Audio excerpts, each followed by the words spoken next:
Okay students, in this video we are going to continue the chapter how do organisms reproduce. Students, in the last video we have completed the reproduction or the sexual reproduction in plant. Today we will start up with the topic that is reproduction in human beings. देखो बच्चा, topic है reproduction in human beings. आपको पता होना चाहिए, देखो हमारी body में बाई बर्थ क्या हो रही है, ग्रोथ हो रही है. देखो ह्यूमन बींग्स में फ्रॉम बर्थ क्या होते हैं, वेरियस चेंजेस आते हैं, ठीक है ना. जैसे कि हमारी भैया आईज बड़ी हो गई, नोज बड़ी हो गई, तो क्या कह रहा है, in human beings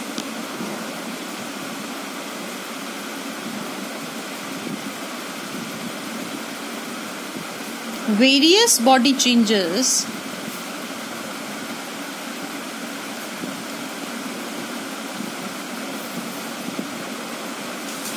are coming in body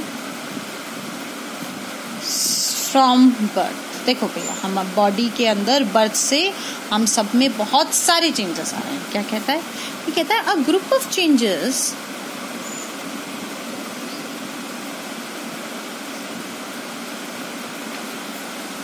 that are a group of changes that are coming in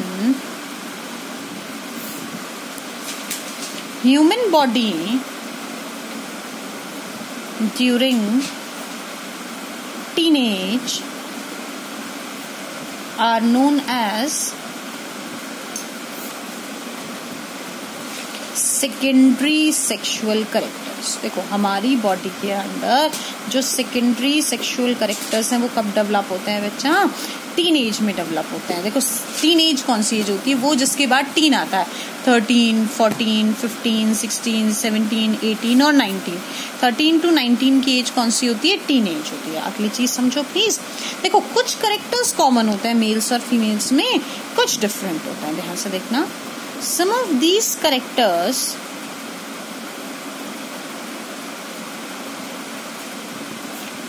are common in both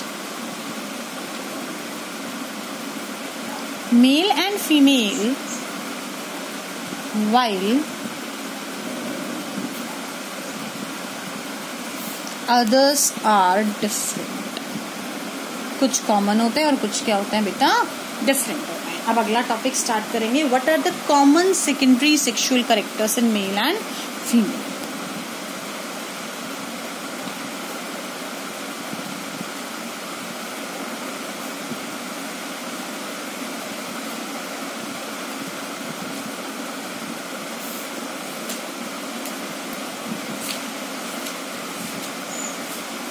कि मेल और फीमेल में कॉमन सेकेंडरी सेक्सुअल कैरेक्टर्स क्या क्या होता है. ध्यान से देखो बेटा. पहला क्या होता है, पहला होता है the development of thick hairs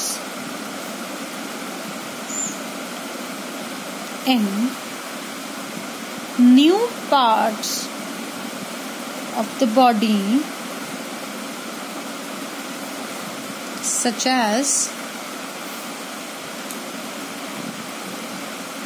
armpits and genital areas. देखो बेटा, armpits और genital areas. genital areas मतलब होता है areas between thighs. thighs के बीच का जो एरिया होता है ना, उसको genital areas कहते हैं. आर्मपिट्स का मतलब होता है आपके अंडर आर्म्स. तो इन दोनों में क्या होता है, थिक हेयर्स डेवलप होने लग जाते हैं. That is the development of thick hairs in the new part of the body such as armpits and genital areas. Next क्या कहता है, नेक्स्ट कहता है डार्कनिंग ऑफ जेनाइटल एरियाज. जो जेनाइटल एरिया है ये क्या हो जाता है बेटा, डार्कन्ड हो जाते हैं. नेक्स्ट क्या होता है बेटू, नेक्स्ट होता है development of thin hairs on legs and arms. देखो लेग्स और आर्म्स पे क्या होते हैं, पतले पतले बाल आने शुरू हो जाते हैं. उसके अलावा क्या होती है, ऑयली स्किन हो जाती है. There is oily skin. And the last one is there is the development of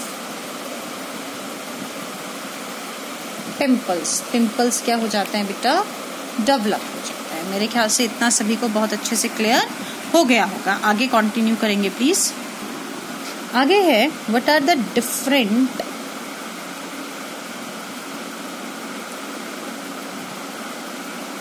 secondary sexual characters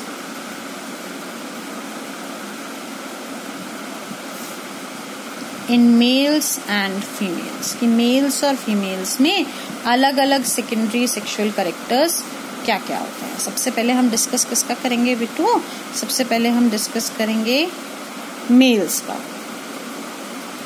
देखो मेल्स में क्या क्या होते हैं, मेल्स में होते हैं डेवलपमेंट ऑफ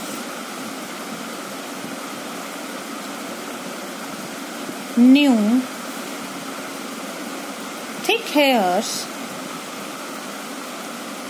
ऑन फेस, भैया बालों पे नए, सॉरी फेस पे नए बाल आ जाना। Those are example beard and moustache. ठीक है, बियर्ड एंड माउस्टेच मतलब दाढ़ी और मूंछ आ जाना। नेक्स्ट क्या कहता है, तो नेक्स्ट कहता है वॉइस बिगिन टू क्रैक, आवाज क्या करने लगती है बिट्टू, क्रैक करने लगती है। नेक्स्ट देखो प्लीज, नेक्स्ट कहता है वाइडनिंग ऑफ चेस्ट, चेस्ट क्या होने लगती है बिट्टू, वाइडन होने लगती है।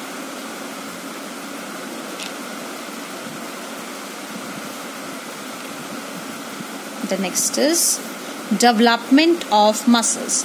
देखो बिट्टू मैं हमेशा कहती हूँ I don't never partial, I'm never partial between the boys and the girls, पर बेटू ये बात फैक्ट है कि नेचर ने बॉयज और गर्ल्स को कुछ तो अलग बनाया, ये बनाया है, और उसके अंदर दोनों की मस्कुलर पावर अलग है।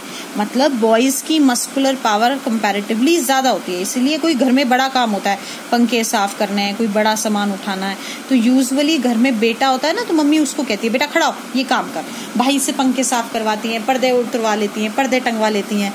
तो ये काम कौन करते हैं, यूजुअली बॉयज, क्योंकि उनकी मसल्स डेवलप होती हैं और मस्कुलर पावर स्ट्रांग हो जाती है। देखो नेक्स्ट क्या कहता है, फीमेल्स, फीमेल्स में पहला क्या चेंज आता है, that their voice become shrill, उनकी साउंड बहुत पतली सी तीखी सी आवाज हो जाती है, और उनके फेस हेयर कम हो जाते हैं, तो that is the less amount of face hairs. उसके अलावा क्या होता है मेरा बेटा, उसके अलावा the girls begin to menstruate, girls क्या करने लग जाती हैं, मेंस्ट्रुएट करने लग जाती हैं। The girls begin to menstruate, उनको मेंस्ट्रुएशन स्टार्ट हो जाता है। देखो भैया अच्छा, अब एक चीज, एक छोटी सी डेफिनेशन है वो डिस्कस करेंगे, ध्यान से सुनना प्लीज। ये क्या कहता है, the age at which testes and ovaries start working is known as puberty. चाहे वो मेल्स में हो चाहे वो फीमेल में हो, वो एज एट विच जिसपे टेस्टिस और ओवरीज काम करने लग जाएं, स्टार्ट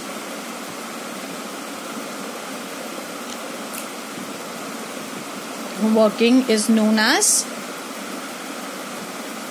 प्यूबर्टी। उसको क्या कहते हैं बेटा, प्यूबर्टी कहते हैं। आज के लिए इतना ही, नेक्स्ट वीडियो में हम लोग डिस्कस करेंगे male reproductive system. Thank you.